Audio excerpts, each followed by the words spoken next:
गायनमर लक्ष्मी पुत्र एक वीर का चरित्र है। जन्मेजय ने कहा, मुनिवर व्यास जी, इस विषय में मुझे महान आश्चर्य है कि भगवान के द्वारा जन्मते ही बालक त्याग दिया गया। निर्जन वन में इस असहाय पुत्र को किसने संभाला? उस छोटे से बालक को बाघ, सिंह आदि हिंसक पशु क्यों नहीं उठा ले गए? कृपया बताइए। व्यास जी कहते, राजन, जो ही भगवान लक्ष्मी नारायण उस स्थान से ओझल हुए कि चंपक नामक एक विद्याधर वहां आ पहुंचा। उसके साथ मदनालसा नाम की उसकी सुंदर पत्नी भी थी। घूमते फिरते हुए ही उत्तम रथ पर बैठे हुए वे वहां आप गए थे। उसने देखा कि एक अनुपम बालक पृथ्वी पर पड़ा हुआ है, उसका कोई सहायक नहीं दिखता। देव कुमार के समान उसकी कांति है, वह बड़े आनंद से खेल रहा है। तब चंपक ने रथ से उतरकर तुरंत उस बालक को उठा लिया। उस समय उसे इतना हर्ष हुआ मानो कोई निर्धन व्यक्ति धन की निधि पाकर प्रसन्न हो गया हो। कामदेव की तुलना करने वाला वह बालक उत्पत्ति के समय ही अत्यंत मनोहर जान पड़ता था। चंपक ने उसे उठाकर अपनी पत्नी मदनालसा को सौंप दिया। मदनालसा ने जब उस बालक को लिया तब प्रेम से उसका शरीर पुलकित हो गया। उसके आनंद की सीमा न रही। उसने मुंह चूमकर उस बालक को हृदय से चिपका लिया। भारत प्रसन्नता पूर्वक हृदय से चिपकाने और चूमने के पश्चात मदनालसा ने उसे अपना पुत्र मानकर गोद में ले लिया। तदंतर वे दोनों स्त्री पुरुष रथ पर जा बैठे। बालक मदनालसा की गोद में था। तब उस सुंदरी भार्या ने हंसकर अपने पति देव चंपक से पूछा, हे कांत, यह बालक किसका है? इसे किसने वन में छोड़ दिया? हो न हो भगवान शंकर ने ही मुझे यह पुत्र प्रदान किया है।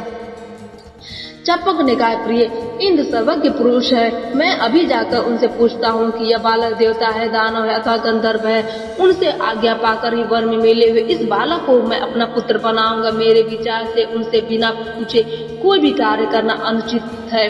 इस प्रकार कहकर चंपक अपनी स्त्री और उस बालक के सहित तुरंत अमरावती को प्रस्थित हो गया। हर्ष के उद्वेग से उसके नेत्र खिल उठे थे। वहां पहुंचकर चंपक ने इंद्र के चरणों में प्रीति पूर्वक मस्तक झुकाया और बालक को सामने उपस्थित करके हाथ जोड़कर बैठ गया। तदंतर उसने उनसे पूछा, हे देवेश्वर, यमुना और तमसा नदी के संगम को परम पवित्र तीर्थ मानते हैं। वहीं कामदेव के समान कांति वाला यह बालक मुझे प्राप्त हुआ है। हे सखीपते, यह बालक इसका पुत्र है। इसे क्यों यहाँ छोड़ दिया गया? आपकी आज्ञा हो तो मैं इस बालक को अपना पुत्र बना लूं। इस अत्यंत सुंदर बालक से मेरी पत्नी भी स्नेह करती है। धर्म शास्त्रों में ऐसा कथन है कि सर्वथा कृत्रिम पुत्र भी बनाया जा सकता है। इंद्र बोले, हे महाभाग, यह बालक अश्वरूपधारी भगवान विष्णु का है। इसकी जननी स्वयं भगवती लक्ष्मी है। इस परम तपस्वी बालक का नाम हय है। यह याद के वंशज राजा तुर्वसु को वे यह पुत्र प्रदान करना चाहते हैं। तुर्वसु बड़े धार्मिक नरेश हैं। श्री हरि उन्हें पुत्र प्राप्ति के लिए अभी पवित्र तीर्थ में जाने की आज्ञा देंगे। भगवान की आज्ञा पाकर राजा तुर्वसु के वहां पहुंचने से पहले ही तुम इस मनोहर बालक को लेकर वहां पहुंच जाओ और इसे वहीं रख दो।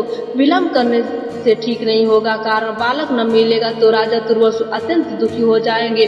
भूमंडल पर यह बालक एक वीर नाम से प्रसिद्ध होगा।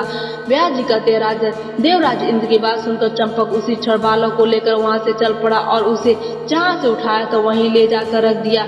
तदंतर विमान पर बैठकर वह अपने घर लौट गया। उसी समय जगत गुरु भगवान नारायण लक्ष्मी जी के साथ विमान पर बैठ तप करते हुए के पास पधारे। राजा हरिवर्मा ने देखा भगवान विष्णु विमान से उतर गए हैं। अब राजा के हर्ष की सीमा नहीं रही। वे दंड के समान भगवान के सामने पृथ्वी पर पड़ गए। पृथ्वी पड़े हुए अपने उस भक्त को भगवान ने आश्वासन दिया और कहा, भक्त उठो। तब राजा हरिवर्मा ने भी भक्ति पूर्वक स्पष्ट शब्दों में श्री हरि की इस प्रकार स्तुति की, हे देवेश्वर, हे अखिल लोक प्रभु, हे दयानिधि, हे जगत गुरु, हे रमेश्वर, मुझ अज्ञानी जन के लिए आपका दर्शन अवश्य अत्यंत दुर्लभ था, क्योंकि योगी लोग भी इसे पाने में असफल रहते हैं। जिनकी स्प्रिया शांत हो चुकी है तथा जो विषयों में सर्वथा विरक्त है, उन्हीं को आपका दर्शन मिलना संभव है। हे भगवान अनंत, हे देव, मैं केवल आशा लगाए बैठा था, वस्तुतः मैं आपके दर्शन पाने का अधिकारी नहीं था। इस प्रकार राजा हरिवर्मा की स्तुति करने पर भगवान विष्णु ने अमृतमयी वाणी में उनसे कहा, राजन, मैं तुम्हारी तपस्या से परम संतुष्ट हूँ, तुम्हें अभिलषित वर दे रहा हूँ, इसे स्वीकार करो। उस समय भगवान श्री हरि राजा हरिवर्मा के सामने विराजमान थे। राजा ने उनके चरणों में मस्तक झुकाकर कहा, हे मुरारे, मैंने पुत्र के लिए तप किया है, आप अपने जैसा पुत्र मुझे देने की कृपा करें। राजा हरिवर्मा की प्रार्थना सुनकर देवाधिदेव भगवान श्री विष्णु ने उनसे यूँ कहा, हे ययाति नंदन, तुम यमुना और तमसा नदी के पावन संगम तीर्थ पर अभी चले जाओ। तुम जैसा चाहते हो वैसा ही पुत्र मैंने वहाँ रख छोड़ा है। राजन, मेरे वीर्य से उत्पन्न उस पुत्र के में असीम शक्ति है। लक्ष्मी स्वयं उसकी जननी है। तुम्हारे लिए ही उसे उत्पन्न किया गया, अतः उसे स्वीकार करो। भगवान श्री विष्णु की वाणी बड़ी मधुर थी। उसे सुनकर राजा हरिवर्मा के मन में प्रसन्नता की लहरें उठने लगी। उधर भगवान उन्हें वर देकर लक्ष्मी जी के साथ वैकुंठ पधार गए। भगवान के चले जाने पर ययाति नंदन राजा हरिवर्मा एक अत्यंत सुदृढ़ रथ पर सवार होकर प्रसन्नता पूर्वक वहाँ गए जहाँ वह बालक विराजमान था। भगवान के श्री मुखराबिंद से वे सब बातें सुन ही चुके थे। वहाँ जाने पर हरिवर्मा ने उस अत्यंत मनोहर बालक को देखा जो जमीन पर खेल रहा था तथा एक हाथ से पकड़कर पैर के अंगूठे को धीरे धीरे चूस रहा था। उसकी कामदेव के समान कांति थी। लक्ष्मी के उदर से प्रकट हुआ बालक भगवान नारायण का अंश था। श्री हरि के तुल्य ही उसकी शक्ति भी थी। उसे देखकर हरिवर्मा के नेत्र कमल हर्ष से खिल उठे। प्रेम के समुद्र में गोता खाते हुए उन नरेश ने तुरंत उस बालक को अपने कमलों से उठा लिया। उन्होंने प्रसन्नता पूर्वक पुत्र का मस्तक सूंघा। उसे गोद में लेकर वे अत्यंत आनंदित हुए। उसके अत्यंत सुंदर मुख को देखते ही उनकी आंखों में से आंसू गिरने लगे। राजा ने उस बालक से कहा, पुत्र, माता लक्ष्मी और भगवान विष्णु की कृपा प्रसाद से तुम मुझे प्राप्त हुए हो, क्योंकि नरक भोग के दुख से डरकर मैंने तुम जैसे पुत्र के लिए कठिन तपस्या की है। तपस्या के 100 वर्ष पूरे होने पर लक्ष्मीकांत भगवान नारायण ने संसारिक सुख भोगने के लिए तुमको पुत्र बनाकर मुझे सौंपा है। लक्ष्मी तुम्हारी जननी है।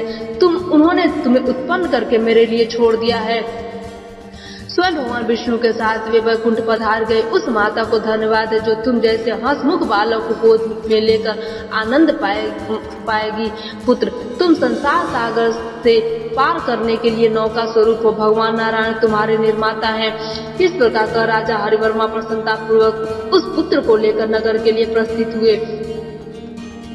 अभी राजा नगर के निकट पहुंचे ही थे कि यह समाचार पाकर उनका मंत्रिमंडल और प्रजावर्ग आगमनी के लिए तैयार हो गया। पुरोहितों के साथ लेकर भेंट की सामग्री लिए गए तथा सूत बंदीजन और गायकों के साथ सब उनके सामने अगवानी के लिए पहुंचे। नगर में पहुंचने पर राजा हरिवर्मा ने बातचीत करके तथा सबकी ओर दृष्टि दौड़ाकर प्राय सबको आश्वासित किया।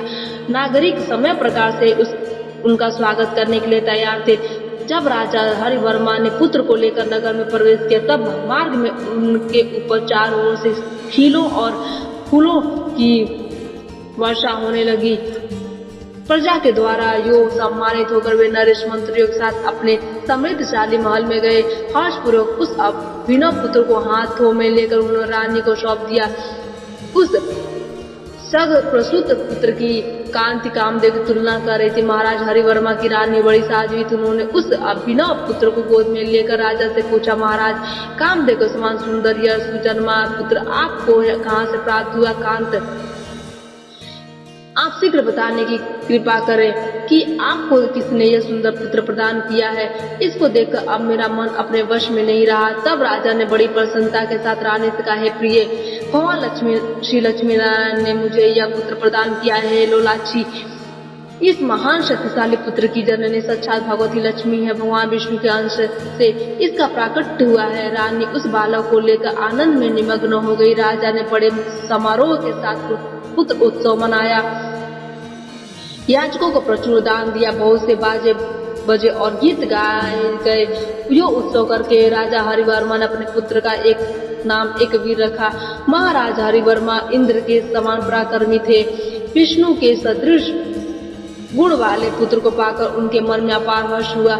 अब पितृ ऋण से मुक्त होकर वे आनंद पूर्वक समय व्यतीत करने लगे। इस प्रकार किल देवाधिदेव भगवान नारायण की कृपा से सर्वगुण संपन्न पुत्र पाकर इंद्र तुल्य पराक्रमी महाराज हरिवर्मा अपने भवन में भार्या के साथ आनंद का अनुभव करने लगे। उनके यहाँ भांति भांति की सभी सुख प्रस्तुत रहती थी। व्यास जी कहते राजन, फिर महाराज हरिवर्मा ने बालक के जात कर्म आज सभी संस्कार संपन्न किए, उसके लालन पालन की पूर्ण व्यवस्था की। यो वह बालक बड़ी शीघ्रता से प्रतिदिन बढ़ने लगा। इस प्रकार पुत्र जनित सांसारिक सुख पाकर उन महात्मा नरेश ने अपने मन में यह अनुभव किया कि अब मेरे तीनों ऋण चुक गए। छठे महीने में बालक का विधि पूर्वक अन्नप्राशन किया। तीसरे वर्ष में मुंडन संस्कार हुआ। प्रत्येक संस्कार में ब्राह्मणों की समय प्रकार से पूजा की गई। उन्हें तरह तरह के धन दिए गए, गौवें दी गई। विविध दानों से अन्य याचकों को भी संतुष्ट किया गया। 11वें वर्ष में राजा ने यज्ञ को पवित्र संस्कार कराकर उसको धनोविद पढ़ने की व्यवस्था कर दी।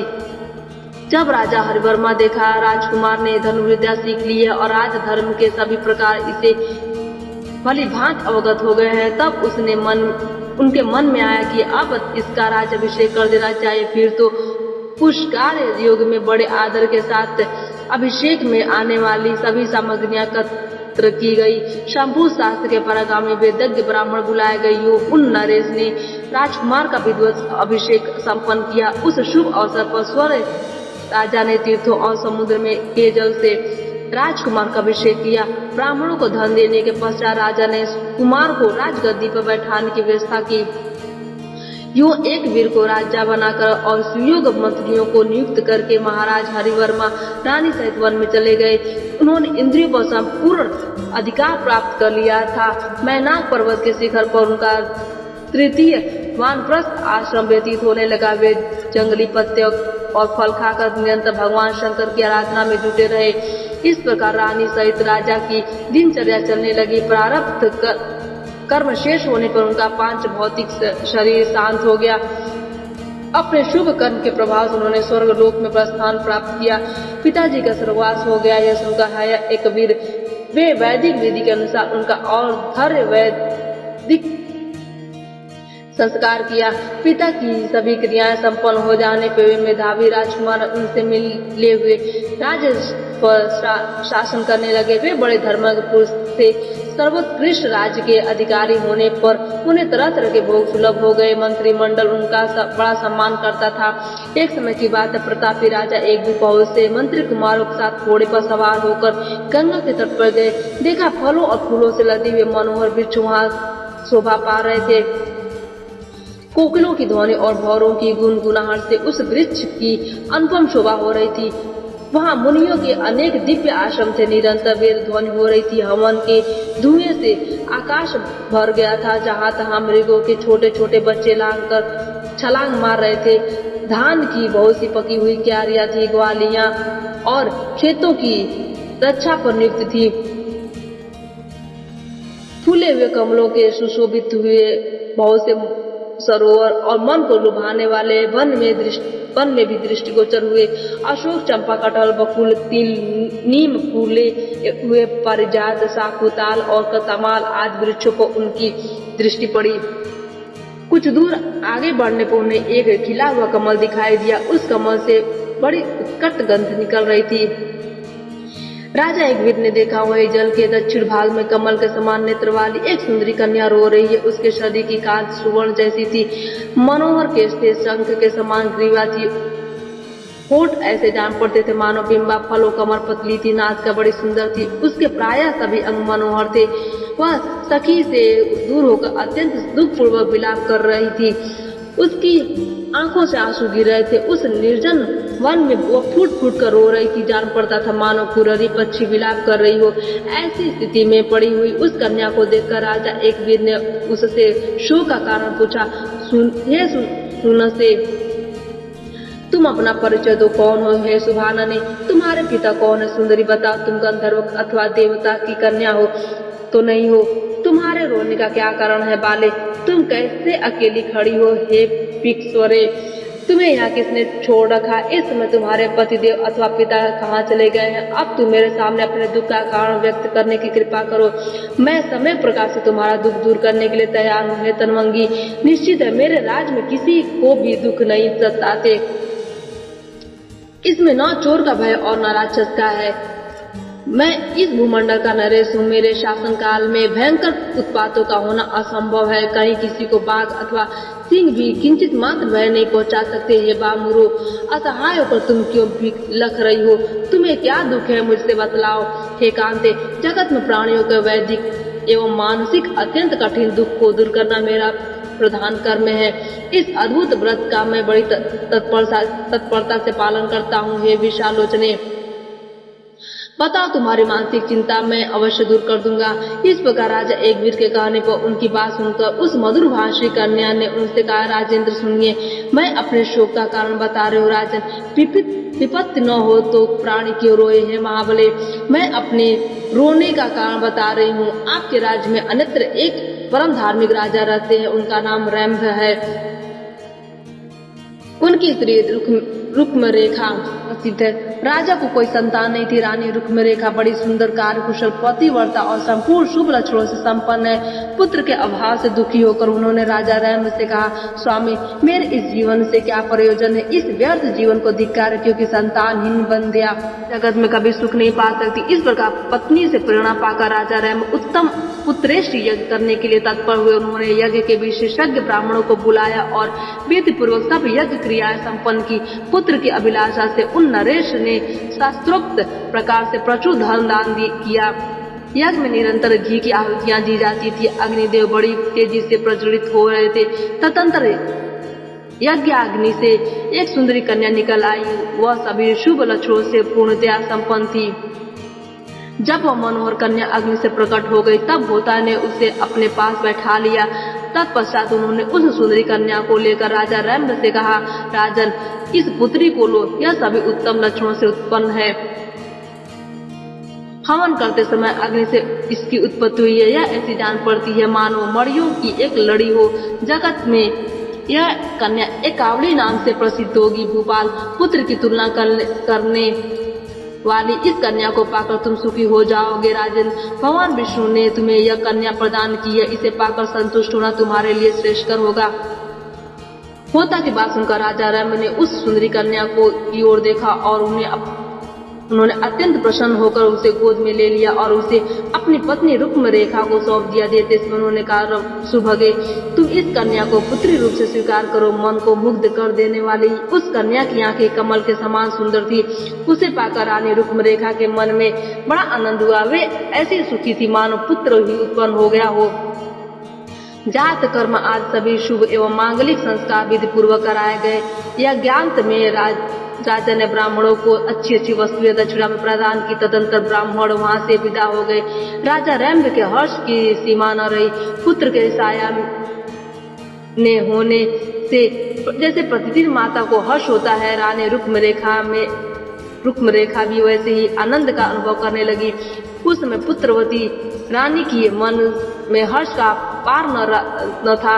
राजा के महल में ऐसा उत्सव मनाया गया जैसे पुत्र के जन्म में मनाया जाता है।